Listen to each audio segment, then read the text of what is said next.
यह कहानी मेरे जीवन की कहानी है। दोस्तों, प्यार एक ऐसी चीज है जिसे हर किसी को जीवन में एक बार तो गुजरना ही पड़ता है।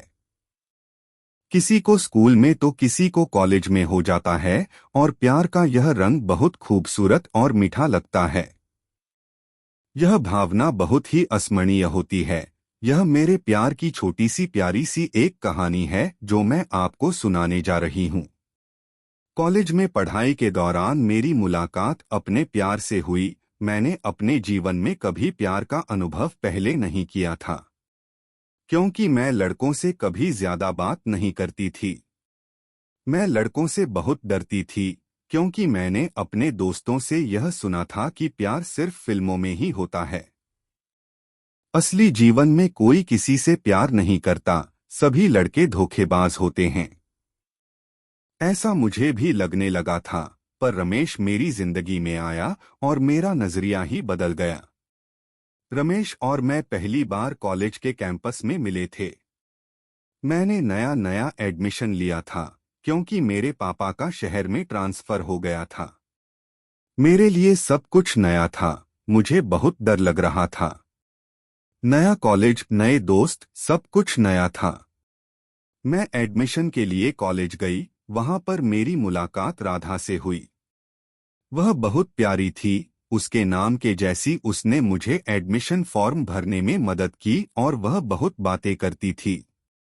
मुझे तो लगा हम एक दूसरे को पहले से जानते हैं। फिर मेरा एडमिशन हुआ और मैं कॉलेज जाने लगी। राधा के बहुत सारे दोस्त थे। मैं भी उसके साथ ग्रुप में शामिल हो गई। उसमें कुछ लड़के भी थे। उस ग्रुप में रमेश भी था। रमेश ज्यादा किसी से बात नहीं करता था।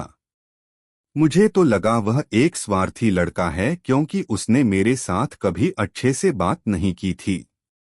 हम जब भी एक दूसरे के सामने आते, हमारे झगड़े ही होते।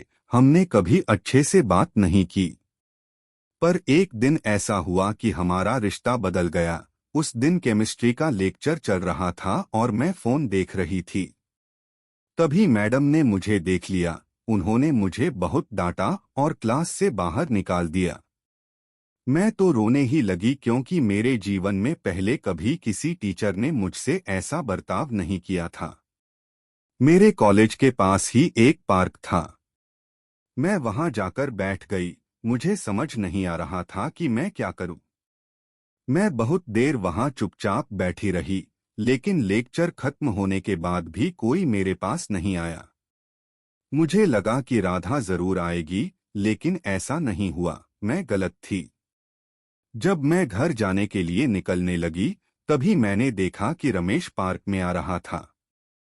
मुझे लगा कि वह मेरा मजाक उड़ाएगा, पर ऐसा कुछ नहीं हुआ। उसने आते ही कहा, मैं कब से तुझे ढूंढ रहा था।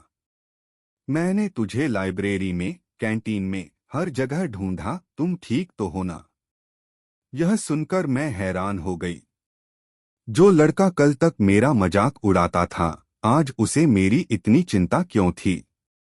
उसने मुझसे बात करना शुरू किया और मैं सुनती रही।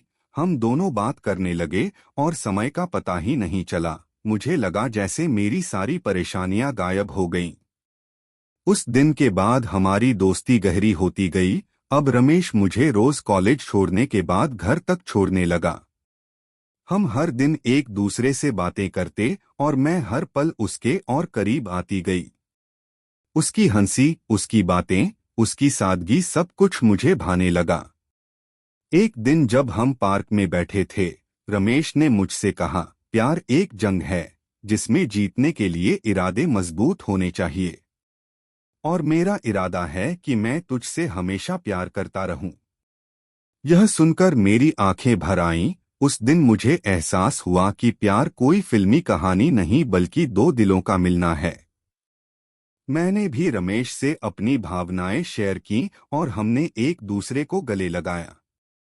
हमारे रिश्ते में कुछ और मोड़ आए। एक दिन कॉलेज में एक लड़के ने मेरे बारे में कुछ गलत कहा और रमेश ने उसके साथ लड़ाई कर ली। वह घायल हो गया, लेकिन उसने मेरी इज्जत पर आंच नहीं आने दी। उस दिन मैंने महसूस किया कि रमेश मुझसे कितना प्यार करता है। उसने कहा, जिंदगी की राह में अक्सर कांटे मिलेंगे, पर हम साथ रहेंगे तो फूलों से महकते मिलेंगे। रमेश के इस शेर ने मेरे दिल को छू लिया। मुझे एहसास हुआ कि वह मेरे लिए केवल एक प्रेमी नहीं बल्कि एक सच्चा साथी है। धीरे धीरे हमारी कॉलेज की पढ़ाई खत्म हुई। रमू ने मुझे प्रपोज किया और मैंने खुशी से स्वीकार किया। हम दोनों ने अपने करियर की शुरुआत की और एक दूसरे का साथ निभाते रहे। प्यार का यह सफर हमारे लिए आसान नहीं था, लेकिन साथ मिलकर हर मुश्किल को पार किया।